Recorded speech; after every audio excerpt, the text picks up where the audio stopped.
চোখে লেগে মুখে ব্যথা, চোখে লেগে মুখে ব্যথা একান্ত ইস্টবেঙ্গল সংক্রান্ত একটা আলোচনা। তার সাথে কিছুটা একটু সমাজকে নিয়ে। কেন ইস্টবেঙ্গল একটা সামাজিক ক্লাব, কমিউনিটি ক্লাব। তো একটু সমাজকে তো রাখতে হবে। বন্ধুরা, আমি সোমা বলছি। তো কাল দুটো অডিও করেছিলাম ডক্টর সোমাকে নিয়ে, সোমা বলছি। তো আ গতকাল দেখলাম মানে ইস্টবেঙ্গলের অনুশীলন শেষে কিছু ইউটিউবার মানে তারা অ্যাকচুয়ালি মানে প্রফেশনাল মানে মিডিয়া চ্যানেল। তার একটা মিডিয়া চ্যানেল বলল, "ক্লেটন জানো তো বন্ধুরা কি বলবো? আমি না দেখলাম মানে অনুশীলন করতে গিয়ে বল নিয়ে একটুখানি ড্রিল করতে গিয়ে চোখে লেগে গেল ক্লেটনের। বল নিয়ে ড্রিল করছিল, পায়ে ড্রিল করছিল, চোখে লেগে গেল।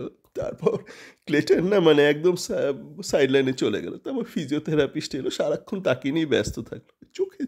চোখের জন্য চোখের সামনে দেখতে পেলাম, চোখের সামনে দেখতে পেলাম ক্লেটন সিলভা আর অনুশীলনে নামতে পারল না। চোখের সামনে দেখলাম, চোখের জন্য।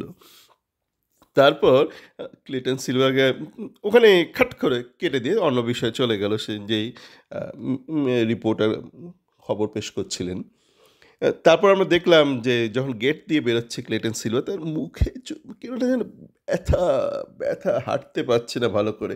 মানে যেরকম হয় মানে আমাদের সাধারণত আমাদের ধরুন কোমরে খিচফিচ লাগলো বা কিছু লাগলো, মানে মুখে চোখে একটা ব্যথা চলে আসে না, আপনার হাঁটতে একটু অসুবিধা হয়। কেননা ধরুন আমাদের স্পাইনাল কর্ডটা আছে, একদম মানে মাথা থেকে যেটা নিচে নেমে এসছে, তার তার দুদিক দিয়ে মানে বাদিক দিয়ে ডান দিক দিয়ে বিভিন্ন নার্ভস বেরিয়েছে, মানে স্পাইনাল যেসব নার্ভসগুলো বেরোয়, এবং যেই নার্ভগুলো আপনাদের পায়ের দিকে যাচ্ছে, নিচের শরীরের লোয়ার পোর্শন, সেগুলো হচ্ছে স্পাইনাল কর্ড একদম একদম লোয়ার এন্ডে, মানে লাম্বার L4 L5 এইসব রেঞ্জ থেকে এগুলো বেরোচ্ছে।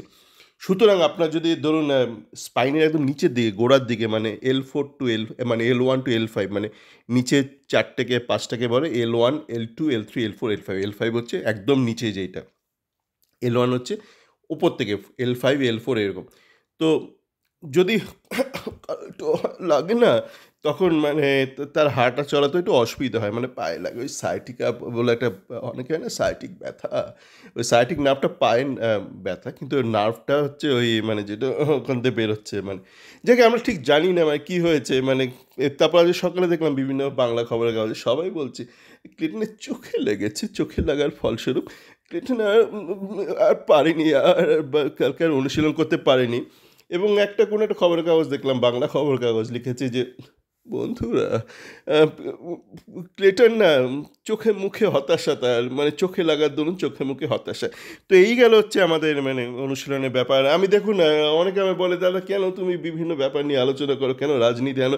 রাজনীতি আনাটা একটু দরকার আছে, কেননা আপনি যদি সামাজিকভাবে পিছিয়ে থাকেন, রাজনৈতিকভাবে পিছিয়ে থাকেন, তো আপনি খেলাধুলাতেও পিছিয়ে থাকবেন। বলে ক্রিকেটে তাহলে কী করে আমার বিশ্বসেরা? ভাই ক্রিকেটে কোনো ১ নম্বর দেশ খেলে না। মানে বিশ্বের যে ১ নম্বর দেশগুলোর মধ্যে, তার মানে বেসিক্যালি সেগুলো কমনওয়েলথের দেশগুলো, যেগুলো ইংল্যান্ড, অস্ট্রেলিয়া, নিউজিল্যান্ড, এই ৩ টে দেশ।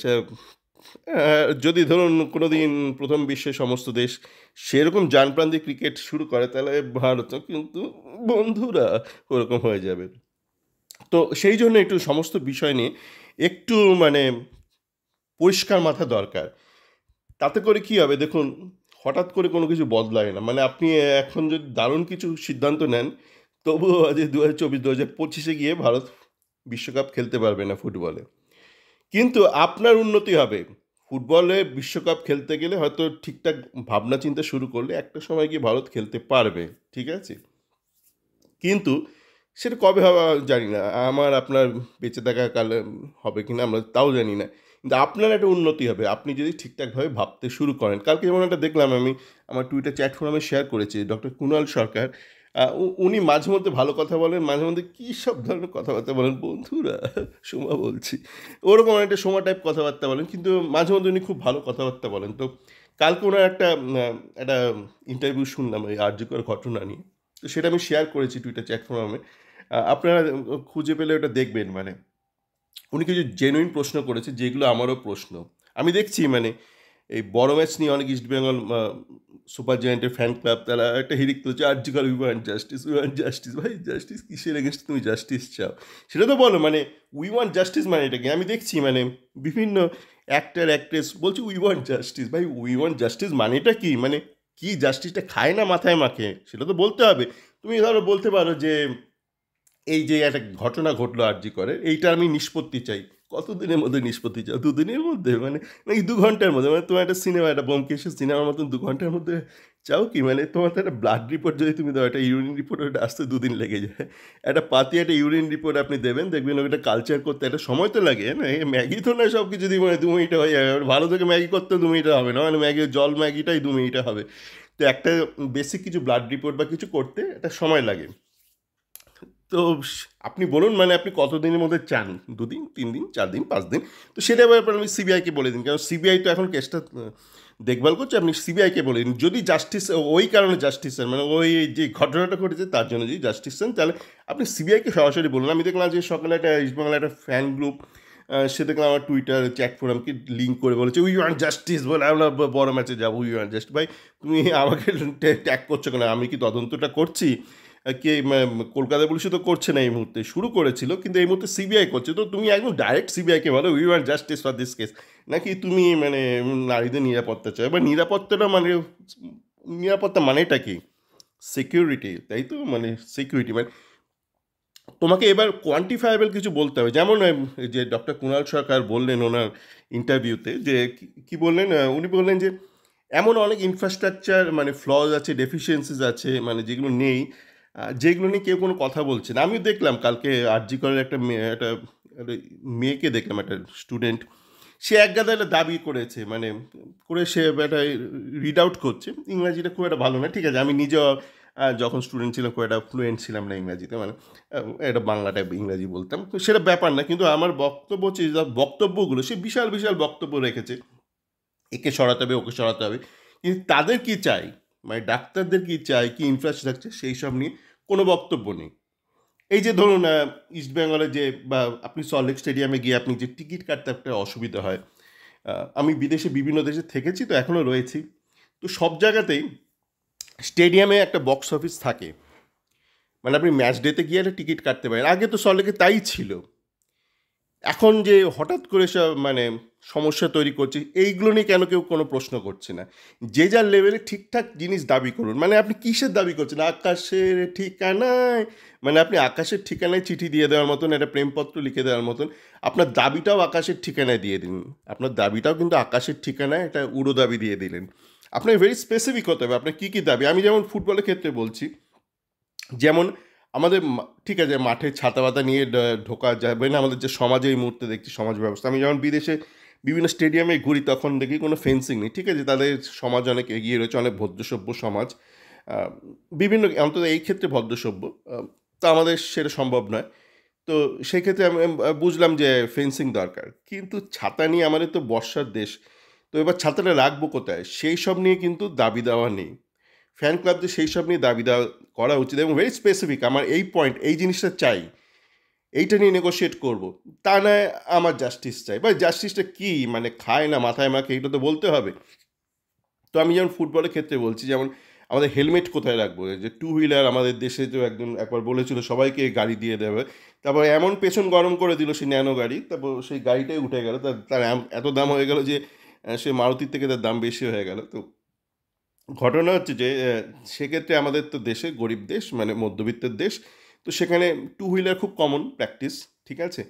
তো সেক্ষেত্রে একজন আপনি আবার বলছেন না হেলমেট ছাড়া গাড়ি চালানো যাবে না, খুব ন্যায্য কথাবার্তা। তো হেলমেট চালিয়ে সে যে মাঠে আসবে, তারপর সে হেলমেটটা রাখবে কোথায়? সে তো তার চুরি হয়ে যাবে।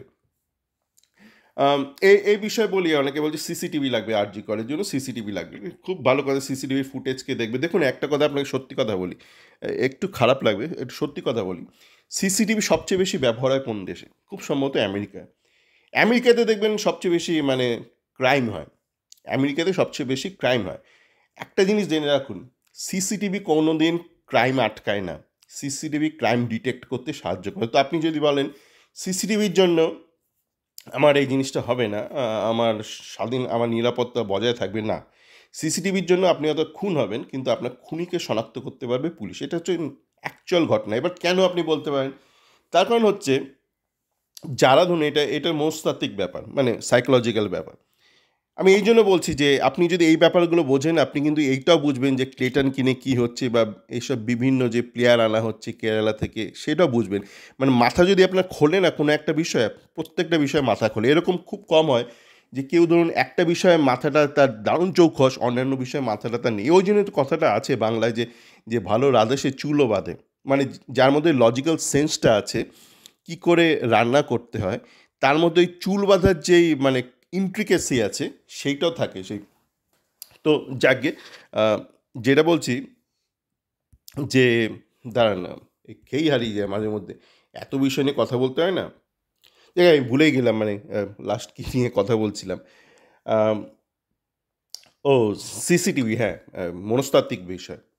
যেটা হচ্ছে যে যারা এই ধরনের ক্রাইমগুলো করে, সেই মুহূর্তে মানে ক্রাইম করার আগের মুহূর্তে, পূর্ব মুহূর্তে তাদের মধ্যে কিন্তু এই বোধ, বুদ্ধিটা লোপ পায় যে সিসিটিভির একটা অস্তিত্ব আছে। এইটাই হলো সবচেয়ে বড় সমস্যা। মানে আপনি যখন সুস্থ সবল রয়েছেন, তখন আপনি সজাগ যে সিসিটিভি আছে। কিন্তু ওই মুহূর্তে যারা এই ধরনের কাজকর্ম করে, জ্ঞানত বা অজ্ঞানত, তারা কিন্তু সিসিটিভির অস্তিত্ব সম্পর্কে সেই মুহূর্তে সজাগ থাকে না। তো এরকম অনেক ব্যাপার আছে সিসিটিভি, বা আপনি বলতে পারেন তাহলে পুলিশ পেট্রোল বাড়াতে হবে। এবার ধরুন আমি একটা সময় ফ্র্যাঙ্কফুর্টে ছিলাম, মানে কর্মসূত্রে ছিলাম, বেশ কিছুদিন ছিলাম জার্মানিতে। তখন ওই কোভিডের টাইমে। তো একদিন দেখি এই মানে ওখানকার একটা চত্বর আছে, মানে যে ফ্র্যাঙ্কফুর্ট স্টেশনের ওখানে একটা বড় একটা গোল চত্বর আছে। তো একদিন হেঁটে হেঁটে যাচ্ছি, মানে লাঞ্চ করতে, ওখানে একটা লাঞ্চ করব। দেখি প্রচুর পুলিশ চলে এসছে ওখানে, মানে প্রচুর গাড়ি। আর একটা গাড়িতে ওখানে দুটো পুলিশ থাকে, মানে বেশি না, মানে একটা গাড়িতে দুটো পুলিশ, একজন মানে একজন ড্রাইভ করে, একজন নন ড্রাইভার, দুজনে পুলিশ বেসিক্যালি। তাহলে কী হচ্ছে কি, আমি ভাবলাম ওইসব ঝামেলা ফামেলা গিয়ে লাভ নেই। যেমন অনেকে হয়েছে না, মানে ঝামেলাতে গিয়ে আপনি ফটো ফটো তুললেও মুশকিল। অনেকে বলছে আমি ভিডিও করতে গিয়েছিলাম, মানে আর্যিকর ভাঙা হচ্ছে, পুলিশ ধরেছে, তার মা বলছে না না ও ভিডিও করতে গেছিলো, মানে ভিডিও ম্যান ও, মানে অনলাইন স্ট্রিমিং করতে গেছে। তো যাকে তো প্রচুর মানে ছয় লাভ হয়ে গেছে, গাড়িতে গাড়িতে ছয় লাভ পুলিশের গাড়িতে। তারপর যখন ফিরছি, দেখি কিছু লোক, মানে হয়তো কত গোটা 20 লোক হবে বা 30, তারা বলছে না আমি ভ্যাকসিন নেবো না, ভ্যাকসিন নেবো না, মানে অ্যান্টাই ভ্যাকসিন ওটা মানে গ্রুপ ছিল, তারা আন্দোলন করছে। তো 30 জনের জন্য প্রায় আপনার ধরুন 30টা পুলিশ চলে এসেছিলো বা তারও বেশি পুলিশ। মানে আপনি যদি গাড়ি দিয়ে করেন, মানে পার গাড়ি দুটো পুলিশ। তো আমাদের দেশে যে রেশিও আছে, মানে পিপল টু পুলিশ, সেটা মানে খুবই নগণ্য, মানে যে কোনো সভ্য দেশে বা ভদ্র, মানে 1 নম্বর এগিয়ে থাকা দেশে যেই পার্সেন্টেজ। তো আপনাকে যদি তাহলে পুলিশের সংখ্যা বাড়াতে হবে, সেই ক্ষেত্রে আপনার মানে ট্যাক্স আপনাকে বলতে হবে যে দরকার হলে আপনার আরও পুলিশের সংখ্যা বাড়ান, দরকার হলে আপনি ট্যাক্সটাও বাড়িয়ে দিন, আমাদের দরকার হলে 10% ইনকাম ট্যাক্স বাড়িয়ে দিন, জিএসটি বাড়িয়ে দিন। এরকম অনেক সমস্যা যেগুলো আপনাকে ভাবতে হবে। আপনাকে গিয়ে ভেরি স্পেসিফিক কিছু দাবি করতে হবে। যেমন এই হসপিটালের ক্ষেত্রে যেটা কুণাল সরকার বলছে যে আপনার যদি মনে হয় যে রেস্ট রুম নেই বা এটা নেই সেটা নেই, তো সেইগুলোর দাবি করুন। সেইগুলোর দাবি কেউ করছে না, মানে উল্টো পাল্টা বলছে উই ওয়ান্ট জাস্টিস। আর জাস্টিস যদি চাইতে হয় তো আপনি কার কাছে, আপনি তার ডাইরেক্টলি প্রধানমন্ত্রীকে চিঠি লিখুন, কারণ এই মুহূর্তে তো কেন্দ্রের যে এজেন্সি আছে সিবিআই, তারা দেখছে কেসটা। তো এরকম প্রচুর লজিক্যাল বিষয় আছে। বলতে ভুলে গেলাম, মানে কালকে দেখছিলাম একটা অডিও আছে, একটা মুরগি চ্যানেল আছে কিসব হারামবাগ না কিসব, তার টপাকল নাকি চালায়। সে আবার ওখানে আবার একটা রমা টাইপ কেউ একটা এসছে, এবার সে নাম বলেন, মানে জানো তো বন্ধুরা আমি সোমা বলছি, ওরকম মানে একটা রমা টাইপ। তারা আবার দুই বান্ধবীর মতন, তারা মানে কি হাসপাতালে চাকরি করে, আর্জি করে, আবার করে এবার তারা বিভিন্ন গল্প বলছি আমি শিহরিয়ে উঠছি, মানে ভাবতে পারছি না, মানে বলে তারা মানে মুখ্যমন্ত্রী অভিষেক এদের সব গালমন্দ করছে। কিন্তু তাদের কিছু যে লজিক্যাল কথাবার্তা শুনেই বুঝতে পারছি এটা ফেক অডিও।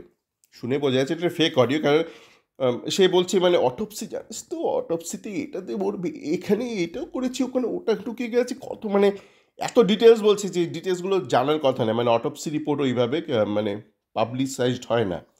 সে আবার বলছে, আবার কিছু কিছু বলছে সে আবার বিষও খাওয়াতে পারে, আবার বিষও খাওয়াতে পারে, মানে মানে সে আবার অটোপসি রিপোর্ট দেখেছে, মানে অটোপসি রিপোর্টের মানে বিভৎসতা কিছু দেখেছে, মানে দাবি করছে সে এরকম, মানে পাবলিককে চুলকে দেওয়ার জন্য। কিন্তু মানে অটোপসি রিপোর্টে কোনো বিষ পাওয়া গেছে না মানে পাকস্থলীতে, সেটা সে বলতে পারছে না। এরকম প্রচুর আছে। আর মানে পাবলিককে চুলকে দেওয়ার জন্য, পাবলিকে এগুলো শুনতে ভালোবাসে। এবার অনেকে বলছে মানে এ সম্ভব প্রচুর লোক করেছে। দেখুন এত এত এত স্পেকুলেশনের কোনো দরকার নেই। একটা ডিএনএ রিপোর্ট হতে একটু সময় লাগে। আর আপনি ডিএনএ সিকোয়েন্সিংগুলো যে করতে একটা টাইম লাগে। মানে আপনি বললাম না, আপনি একটা মলমূত্র পরীক্ষা করতে দেবেন, তার একটা প্রসেসিংয়ের টাইম আছে। কেননা এটা বায়োকেমিক্যাল একটা অ্যানালিসিস করতে হয়, তার জন্য একটা সময় দিতে হয়। মানে ও তো এমন নয় যে আপনার একটা মানে টিউবলাইটে ধরবে আপনার মূত্র আর বলে দেবে যে আপনার ওখানে কী কী জীবাণু আছে। তার বিভিন্ন কালচারিং করতে হয়। তো একটা ন্যূনতম একটা টাইম লাগে। মানে যে কোনো স্ট্যান্ডার্ড আপনি একটা ল্যাব মেথড অ্যাপ্লাই করবেন, টাইম লাগে। তো সেরকম ডিএনএ সিকোয়েন্সিং করতে টাইম লাগে। তো ওইটা ওই ছেলেটা করেছে কি না, কি রায় নাকি সঞ্জয় রায় নাকি, সেটা তো ডিএনএ টেস্ট করলেই দেখা যাবে। ডিএনএ টেস্ট করলেই দেখা যাবে। আর কত লোক মানে 150 গ্রাম মানে 100 গ্রামের জন্য বিনেশ ফোগাট সারারাত্রি চেষ্টা করে ওজন কমাতে পারলো না। আর লোকেরা 150 গ্রাম করে দিয়েছিল। 150 গ্রাম নাকি সিমেন্ট পাওয়া গেছে, বীর্য পাওয়া গেছে। পরে ওটা জানা গেল না, টোটালটাই ফেক ছিল। ওটা কি ইউটেরাসের ওজন 150 গ্রাম, ওইটাকে ওই 150 গ্রাম সিমেন্ট বলে চালিয়ে দিয়েছে, সিমেন্ট বলে চালিয়ে দিয়েছে। মানে আহ, তো ঘটনা হচ্ছে যে ওইটা যে সিমেন্ট পাওয়া গেছে সেটারও ডিএনএ করলে জানা যাবে ওটা একজনের সিমেন্ট না দুজনের না তিনজনের। এত স্পেকুলেশনে কী আছে মানে এসব যে ফেক চ্যানেল। সোমা বলছি, জানো তো বন্ধুরা, আমি শিওরই হচ্ছে বন্ধুরা, তোমরা এখনো উত্তেজিত হওনি কেন বন্ধুরা, উত্তেজিত হও। তো ওরকম করার কী দরকার আছে? আপনি তো ডিএনএ টেস্ট করলেই জানতে পারবেন যে ওখানে প্রথমত এটা সঞ্জয় রায়ের ডিএনএ ওখানে উপস্থিত আছে কিনা, তার ভ্যাজাইনাতে, মানে যে মারা গেছেন তার ভ্যাজাইনাতে সঞ্জয় রায়ের ডিএনএ পাওয়া গেছে কিনা। শুধু সেখানে নয়, যদি ধস্তাধস্তি হয়ে থাকে তো নখে ঠোকেও পাওয়া যেতে পারে। নখে না হলে আমি বলছি তো এই যে ডিসচার্জ যে মানে যে সিমেন্ট আছে সেটা ডিএনএ করলে জানা যাবে সেখানে সঞ্জয়ের ডিএনএ আছে কিনা। এবং সেটা ডিএনএ করলে এটাও জানা যাবে সেখানে এক ব্যক্তির ডিএনএ আছে না দুটো ব্যক্তি না তিন। মানে এত স্পেকুলেশনকে 6 জন মিলে না 100 জন মিলে 150 গ্রাম না 15 গ্রাম নেই, এইগুলো করার কোনো দরকার নেই। তো যাকে এইসব বিভিন্ন বিষয় নিয়ে আলোচনার একটাই অর্থ, যে আপনি যদি ভাবতে শুরু করেন, আপনি কিন্তু তখন ইস্টবেঙ্গলের যেসব নোংরামি ছ্যাঁচড়ামি হয়েছে বা হচ্ছে বিভিন্ন প্রমোশন নিয়ে, হায়ারিং নিয়ে, এই ব্যাপারগুলোতে আপনি তখন নিজে থেকে আরও সচেতন হয়ে যাবেন। যাকে মানে মনে হয় অনেকটা হাইডোজ হয়ে গেল আজকের জন্য। সকলে ভালো থাকবেন।